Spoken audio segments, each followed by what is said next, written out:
And there we have Generation 1 Snapdragon in his robot mode. Now, considering just how diverse the other two modes are from one another, I think they've done an absolutely sterling job with the robot. You'd expect it to have bits all over it, and it does have a wee bit of kibble.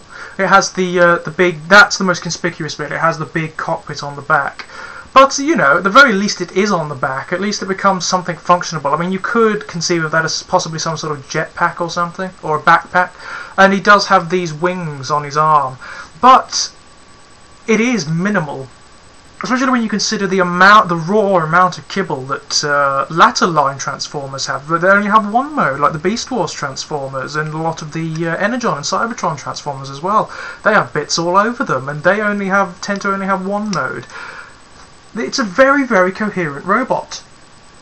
And he's also very well proportioned, which is, oh, it's lovely. It's something very, very unusual about the Transformers from this era. Most of them have awful proportions, particularly the Combiners from this era. Ooh, check out the Terracons. Horrible. Apart from Hungra. Hungra is good. I love the way he's so tall. This robot is enormous. In fact, he's one of my tallest of the non-base Transformers. And he has these wonderful long, lanky legs that just lend him a certain bearing. I like that. In terms of articulation, he's actually more posable than most of the Transformers from this era. His arms will go up and down at the shoulder, but they will also bend at the elbow. Those joints are monstrously stiff, and I don't want to manipulate them in case I break it or something. That would just be heartbreaking. His legs will move up and down, and they're also double jointed at the knee owing to the transformation, so they have quite a wide range of movement as well. For a headmaster, he also has an incredibly distinct head.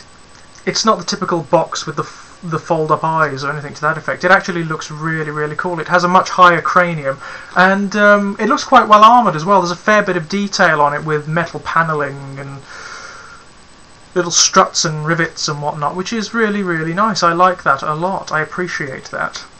It also comes packaged with these two rather wonderful weapons, big rifles that are apparently gyro destabilizers or something. Yeah, he shoots people with them and they fall over a lot.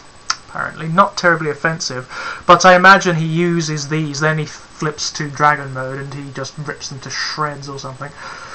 Very, very nice. He's another, what you'd call a Freudian Transformer, actually. He has a bit of a Freudian problem going on, if you see what I mean. Yeah. There's a big flippy down part that looks rather suggestive, but we won't go into that. He'll feature quite heavily in my Freudian Transformers video coming up later.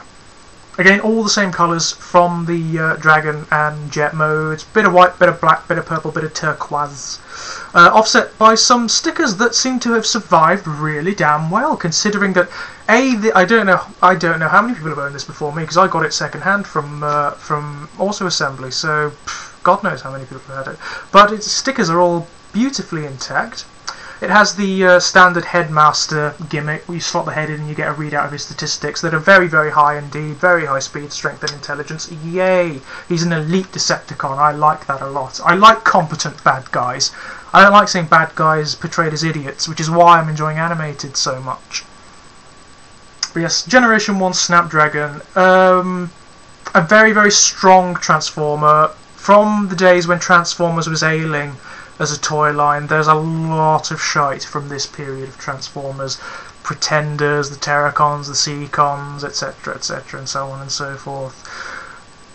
This is a rare example of one of the Transformers that has a lot of gimmicks thrown at it that works really, really well, and I would recommend him to anyone.